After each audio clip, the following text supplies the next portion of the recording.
Billy Hutchinson, Mike Nesbitt's pretty clear there.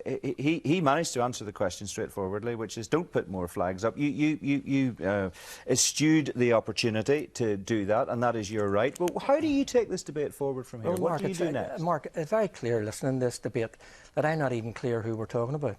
Because, you know, the word loyalist has been used, that these people are loyalist. It seems to be that loyalism or loyalist term is used in a derogatory sense. So, you know, I don't know why these people are loyalists, because I don't know what your description of loyalist is. Well, I don't know what your description is, because I heard you on the radio on Friday saying you weren't a loyalist leader, which was news to me. I'm not a loyalist leader.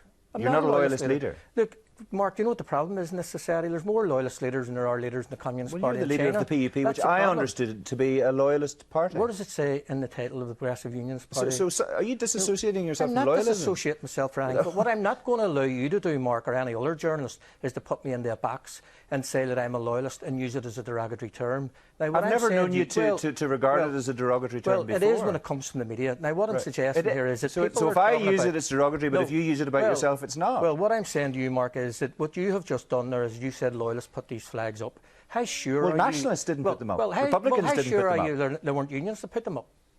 Well, maybe it was unionists, but you're interspersing the term, Mark. Now, stop trying to be clever and just get down to the thing. Let's set the context for this. Trying to be clever. Well, the thing is, we need to move on. Really, we're slightly dancing on the head of a pin here. What I'm saying, it's a fair assumption that loyalists put the flag up. Is that it was Protestants that put them up. So let's get the argument right. You say it was Protestants? Well, I believe that they were Protestants. Right. Well, how do you know it was Protestants? Well, Catholics didn't put them up, Mark. Right. So is this what we want to get into, a game here?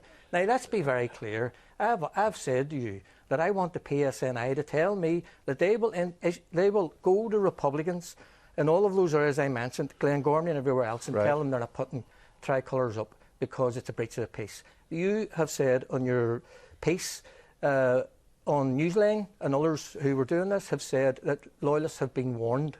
Now, I would like to know who these loyalists are, who have been warned and who have been told that they put flags up, that they'll be breaching the peace. Well, obviously, I don't know who they are. You need to ask the police about that, wouldn't you? Well, the PSN and Sinn Féin seem to know who they are, so let's hear who they are. Well, the police said that they spoke to individuals and they made it clear that if there was a repeat performance, they would regard that as a breach of the peace. Well, you've read the statement yourself. Well, I'm asking if that same thing happens in Republican areas.